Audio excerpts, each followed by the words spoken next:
Hola jóvenes, muy buenos días. El tema que vamos a ver hoy es el estudio de la historia desde la teoría. ¿Por qué es importante conocer la historia o saber de la historia? Porque es parte fundamental de nuestra vida y de la cultura general.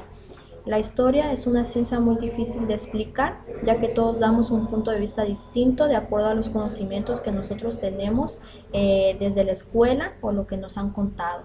Su objetivo es conocer todo aquello conocimiento que el ser humano ha realizado a través de los siglos, de los años, buscando una solución a la realidad que nosotros tenemos actualmente. Todos aquellos acontecimientos que nosotros tenemos y conocemos, vemos en la tele, de alguna u otra manera deben de significar o deben de tener una solución, y esa solución depende de nosotros. No es simplemente la historia para memorizar. Es importante analizar y reflexionar acerca de nuestro entorno, de todos aquellos acontecimientos, de todas aquellas problemáticas que vive la sociedad y cómo nosotros como personas vamos a buscar una solución a esa problemática. Dentro de la historia, muchas veces se ha dicho que no es una ciencia, pero ¿por qué nosotros podríamos afirmar que sí es una ciencia? La historia tiene una metodología también, utiliza la historiología y la historiografía como bases importantes para que surja y tenga técnicas y métodos que puedan desarrollarse dentro de la historia. La historiología, por lo tanto, va a ser la teoría de la historia, ¿sí?, que describe la historia considerando el conjunto de técnicas y métodos que ayudan a entender hechos acontecidos y registrados, ¿vale? Y la historiografía, de alguna u otra manera, va a estudiar la forma en que se articulan esos relatos y las narraciones de lo mismo en el territorio actual y de nuestro entorno.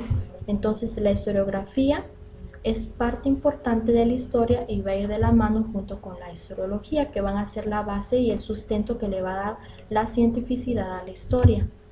El carácter polisémico de la historia, ¿a qué se refiere eso? La polisemia es dar significados diferentes a una palabra. Entonces se le dice que la historia tiene diferentes significados. ¿Por qué? Por la perspectiva que podamos tener cada uno de nosotros. Un ejemplo que se pone es acerca de las Torres Gemelas, el suceso que pasó muy importante y conocido a nivel mundial. Acerca de este hecho nosotros podemos tener una perspectiva, pero no, la perspectiva que tenga yo no la vamos a tener todos vamos a tener una visión diferente a lo que pasó en este acontecimiento y cómo vamos a darle esa solución a este hecho. Dentro de ese carácter polisémico también nos podemos encontrar lo que va a ir ligado a la escritura y reescritura de la historia. Algunas veces las historias son cambiadas de manera superficial, pero en otras ocasiones se cambian los aspectos esenciales como una trama con hechos y pensamientos muy distintos a los tratados en las anteriores que se propusieron, o una variación de los personajes importantes. Estos cambios afectan de manera profunda a la historia. Dentro de este ejemplo nosotros podríamos ver las películas, las novelas o los programas de televisión, que son refritos de las cuestiones originales que se van sacando. En este caso la historia se puede modificar cuando existen vestigios nuevos que no se tomen en cuenta. Son vestigios que nosotros vamos a reutilizar y vamos a modificar ese libro o ese artículo y vamos a implementar esa información que va a ser de nuestro resultado más actual y más moderno. Entonces es importante nosotros tener y ir a la vanguardia de todos aquellos hechos o aquellos vestigios que se están encontrando en diferentes partes del mundo. El sujeto histórico va a formar parte de la historia. ¿Por qué? Porque el sujeto histórico es el protagonista de la historia. Somos nosotros, es un individuo solito, es un individuo en conjunto, etc. Entonces, van a haber dos tipos de sujetos, los que hacen la historia y los que reciben la historia. Los que hacen la historia son aquellos que nos encontramos a todos los seres humanos, individualmente o colectivamente, y a las circunstancias que dominan a cada época, por ejemplo, hablando económicamente, políticamente, culturalmente, etcétera.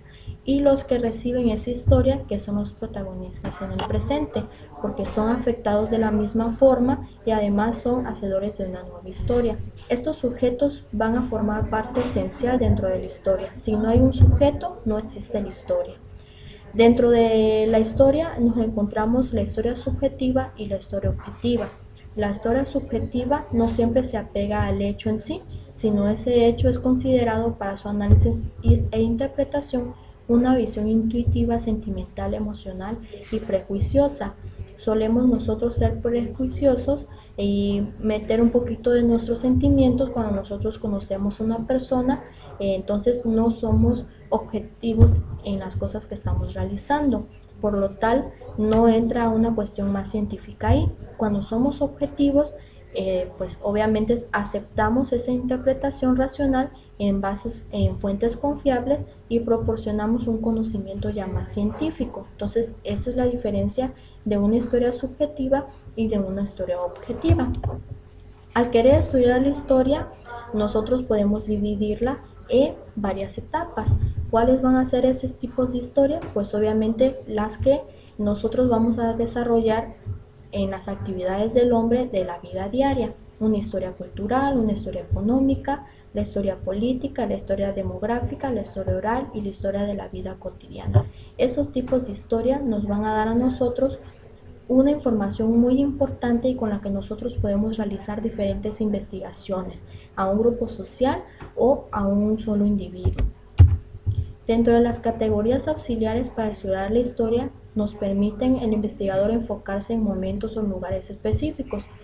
¿Por qué o cómo? Pues obviamente nosotros vamos a estudiar un determinado espacio, pero no vamos a estudiar nada más la temporalidad del lugar, sino vamos a estudiar su espacialidad, su continuidad y el cambio que haya surgido de un determinado acontecimiento al inicio de un nuevo acontecimiento. Entonces hablamos de la temporalidad, de una espacialidad, hablando de un área geográfica donde se va a investigar aquel hecho, y sobre una continuidad de un acontecimiento, y vamos a ver ese cambio que va a haber de ese acontecimiento. Por eso es importante estudiar la historia, no simplemente para memorizar las fechas, sino que nos va a servir y vamos a utilizar la historia para poder nosotros darle solución a las problemáticas que tenemos actualmente. Por eso decimos que todos somos historia. Entonces se supone que ya quedó, en teoría.